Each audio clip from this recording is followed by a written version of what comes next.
बिस्मिल्लाहिर्रहमानिर्रहीम। हज़रात सामाईन किराम अस्सलामु अलैकुम वरहमतुल्लाहि वबरकातुहू। हज़रात मोहतरम, आज इस हफ़्ते के मुनासिब जो सवालात हैं उनके जवाबात मुलाहिज़ा फरमा लें। पहला सवाल ये है कि तुलूए आफ़ताब के कितनी देर बाद इशराक़ की नमाज़ पढ़ी जाए। इशराक़ का सही वक्त जब सूरज एक नेज़ा या दो नेज़े के बराबर हो जाए तो हो जाता है, और सूरज एक नेज़ा या दो नेज़े के बराबर तुलूए आफ़ताब के 20 मिनट के बाद हो जाता है।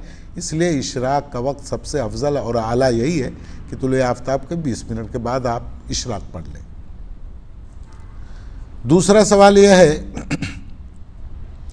कि हमारे अकाउंट में किसी अनजाने शख्स ने अगर पैसा डाल दिया तो हम उसके पैसे का क्या करें, इसलिए कि पता ये नहीं चल पा रहा है कि वो किस आदमी ने डाला है। अगर हम अकाउंट में जाकर के पता करें, बैंक में जाकर के पता करें, तो बैंक में किसी कर्मचारी का ये दावा हो सकता है कि हमने गलती से डाल दिया और अब हमारे अकाउंट में आप उसको ट्रांसफ़र कर दो, यानी किसी गलत जगह वो पैसा जा सकता है। तो हम क्या करें? तो जान लीजिए कि अगर किसी अनजाने आदमी ने आपके अकाउंट में पैसा डाल दिया, आप पता कर रहे हैं, पता नहीं चल रहा है, तो 1 साल तक इंतज़ार कीजिए। 1 साल के अंदर अंदर अगर कोई दलील के साथ, प्रूफ के साथ आपके पास आता है कि वो आपके अकाउंट में जो पैसा डल गया वो मेरा था, तो उसको आप वापस कर दें। और अगर 1 साल के इंतज़ार के बाद भी आपसे कोई कांटेक्ट नहीं कर रहा है, कोई राब्ता नहीं कर रहा है, तो आप उसको गरीबों और मोहताजों में खर्च कर दीजिए।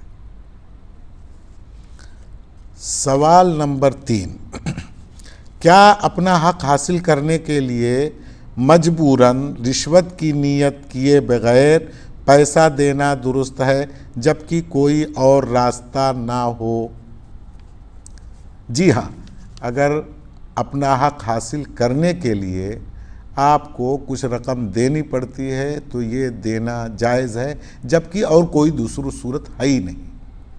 लेकिन आप चाहे रिश्वत की नीयत करें या ना करें, बहरहाल वो लेने वाले के लिए हराम होगी और लेने वाले के लिए वो रिश्वत ही कही जाएगी। आप दे दें, उसके बाद तौबा इस्तग़फ़ार करते रहें, अल्लाह तबारक व तआला से मांगते रहें और कहते रहें कि ये मजबूरी के दर्जे में हमने ये रकम दी है, और अगर ये नहीं देते तो हमारा हक ज़ाय हो जाता। एक और सवाल ये है कि मेरे कुछ दोस्त हर जगह पर मजाक उड़ाते थे और मेरी इज़्ज़त को नुकसान पहुंचाते थे, तो मैंने उनसे दोस्ती ख़त्म कर दी और कुछ दोस्तों से क़ता ताल्लुक़ यानी ताल्लुक़ ही ख़त्म कर लिया। अब वो कहीं मुझसे मिलते हैं तो बस मैं उनसे सलाम लेता हूँ या सलाम कर लेता हूँ। क्या ये सिर्फ़ सलाम लेने से क़त्ए ताल्लुक़ यानी ताल्लुक़ छोड़ने का गुनाह तो नहीं होगा, या फिर इन लोगों से ताल्लुक़ रखना लाजमी है? जी हाँ मेरे भाई, अगर आप की इज़्ज़त पामाल की जा रही हो, दोस्त आपका मजाक उड़ा रहे हों, आप उनसे ताल्लुक़ न रखना चाहते हों, तो कोई हरज की बात नहीं है। लेकिन सलाम लेना और सलाम करना ये दोनों ज़रूरी हैं। अगर आप सलाम ले लेते हैं या सलाम का जवाब दे देते हैं, सलाम कर लेते हैं, तो आप क़ता ताल्लुक़ यानी बेताल्लुक़ी के गुनाह में मुब्तला नहीं होंगे, आपको वो गुनाह क़ता ताल्लुक़ का नहीं होगा। दुआ कीजिए कि अल्लाह तबारक व तआला हम सबको दीन पर अमल की तौफ़ीक़ अता फ़रमाए।